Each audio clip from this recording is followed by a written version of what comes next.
So here's a question I thought we'd never ask.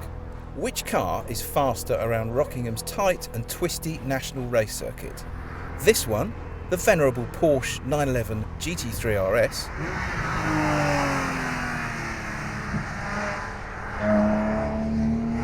or this one, McLaren's dizzying new MP4-12C. Okay, here we are then, GT3 RS versus McLaren MP4-12C. I mean, all your instincts tell you that the Porsche should not stand a chance against the McLaren. It's half the price, has got a couple of hundred horsepower less, it weighs, actually that is one little advantage, it does weigh quite a bit less than the McLaren, maybe 125 kilograms if we're being honest.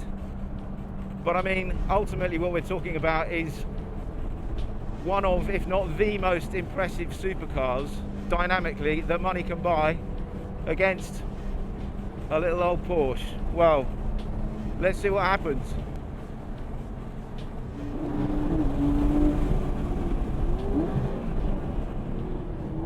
Okay, well,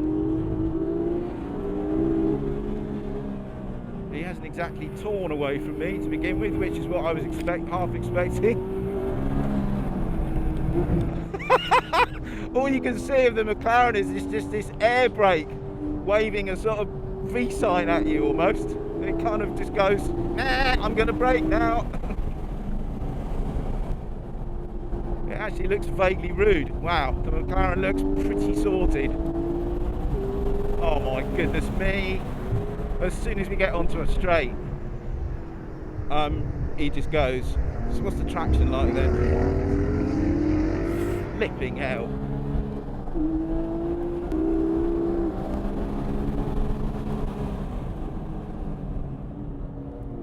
Mind you, I can get him back under brakes, which is interesting. Oh, it's just so quick in a straight line, the McLaren.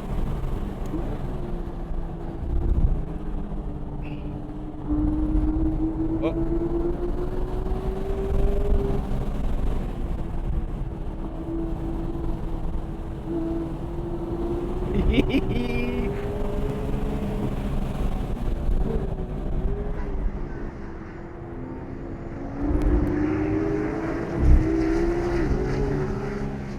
I'm having to drive quite hard, I have to say, but he's not getting away. I think he's trying quite hard as well, actually.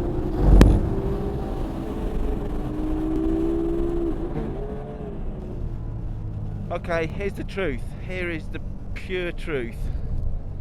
I cannot quite stay with the McLaren all the way around the lap. There are bits of the lap, there's actually quite a lot of the lap where I can stay with him, just about, if I'm taking very large portions of very large brave pills.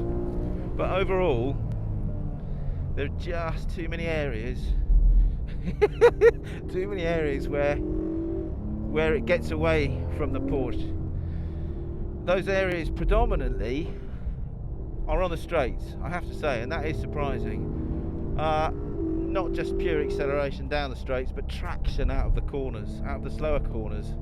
The Porsche is definitely that little bit better under brakes. That's purely because it weighs less and has a fantastic set of brakes, of course.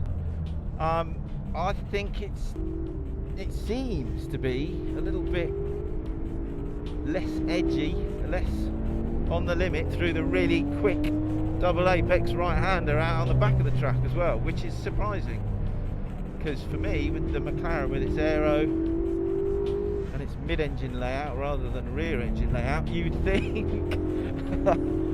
think that's exactly where the McLaren would walk away from the Porsche, but it doesn't quite.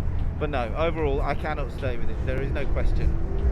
Puts up a bold fight, but in the end, I'm afraid the McLaren wins. Game over.